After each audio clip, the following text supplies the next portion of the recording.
Workers at Anglo Platinum in Rustenburg refused to go underground after their employer warned it would axe 14,000 jobs in a major restructuring of its operations. And more South Africans are falling into the debt trap. I'm Richard Brooks. Workers at Anglo Platinum in Rustenburg in the northwest have refused to go underground after their employer warned it would axe 14,000 jobs in a major restructuring of its operations. Workers representative Gaddafi Madoda says strikers will try to meet the company's management today.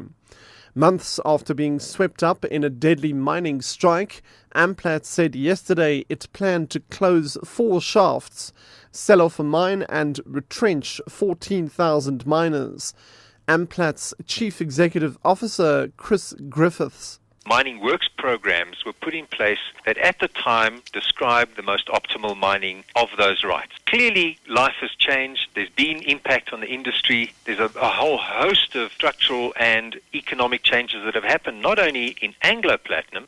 Kusatu says a farm workers' strike in the Western Cape may be suspended today if Agri-SA responds favourably to new wage proposals. Kusatu wants to use Clan William as a base model for other striking areas. Farm workers at Clan William have accepted a wage offer of 105 Rand a day and have returned to work. Kusatu's Provincial Secretary Tony Ehrenreich. In Glen William, the farmers have made an offer of 105 Rand, which many of the workers have accepted. The farmers have also undertaken that they're not going to be victimizing workers and disciplining them for their participation in the strike. We believe that this model can be applied to all of the other towns. Should Agri South Africa come back in the affirmative around the support for this model, then there's a real possibility that the strike would be able to be called off. More South Africans are falling into the debt trap, and last year was one of the worst for a long time, with record numbers seeking protection under debt counselling. Debt Rescue CEO Neil Ruetz says more than double the number of deeply indebted individuals applied for relief in 2012. Ruetz says most consumers seeking help are in danger of losing their homes and vehicles.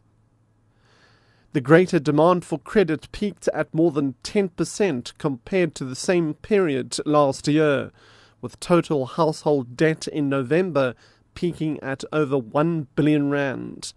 Investec economist Annabelle Bishop says the average household has 32% more unsecured debt than a year ago.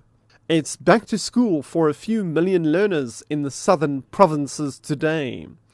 The Western Cape Education Department says all textbooks and learning materials were delivered by November last year. Western Cape Education Minister Donald Grant says they will focus on grade 12s and 26 underperforming schools. Our first goal is to get our grade 12s through to the mid-year exams. We will then look at the mid-year exams and the results, and then if they haven't completed the syllabus by the middle of the year, then we complete it early in the third term, and then we write mock matric before we go into the final revision program.